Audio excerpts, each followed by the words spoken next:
오늘 본문의 11절 말씀을 보면 참 독특한 표현이 나오는데요. 바로 매일 분노하시는 하나님이라는 거죠.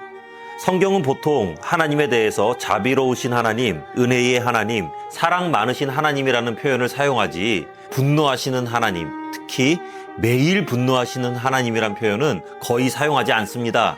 하지만 하나님은 분명히 매일 분노하시는 하나님이세요. 누구에게, 무엇에 대해 매일 분노하실까요? 바로 악인에 대해, 불의와 거짓에 대해, 죄에 대해 매일 분노하십니다. 하나님의 성품상 악을 용납하실 수 없기 때문입니다.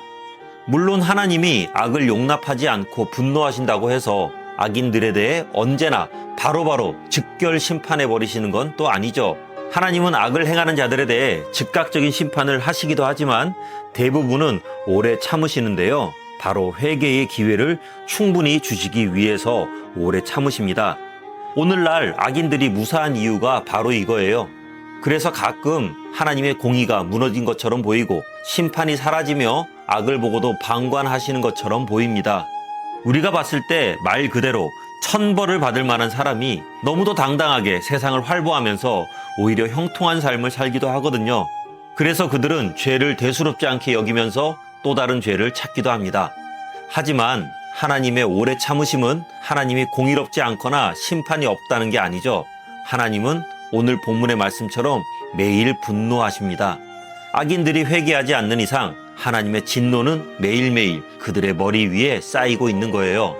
그래서 다윗이 12절과 13절에서 사람이 회개하지 아니하면 그가 그의 칼을 가시며 그의 활을 이미 당기어 예비하셨도다. 죽일 도구를 또한 예비하시며 그가 만든 화살은 불화살들이로다 라고 고백한 것 같이 하나님께서는 회개의 기회를 주시는 것뿐이지 심판을 거두신 게 아닙니다.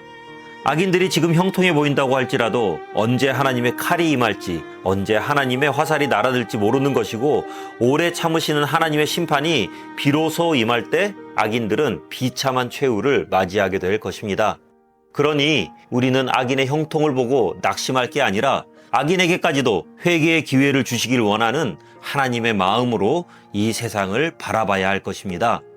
그런데 사실 생각해보면 우리도 하나님의 오래 참으신 가운데 있는 사람들이거든요. 하나님의 기다림이 있었기 때문에 오늘의 우리가 있는 것입니다.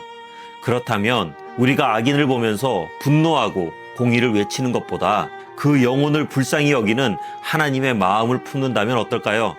하나님의 심판이 아직 임하지 않았다는 건 아직 은혜의 문이 활짝 열려 있다는 걸 의미합니다.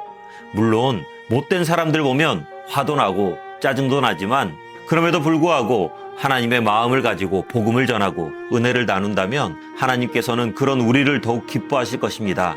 그리고 그 과정 가운데 하나님께서 영광을 받으실 거예요. 오늘 하루도 맡겨진 자리에서 한 영혼이라도 돌이키기를 원하는 하나님의 마음을 품고 하나님의 눈으로 세상을 바라보며 복음을 전하는 우리 모두가 되기를 주님의 이름으로 축원합니다.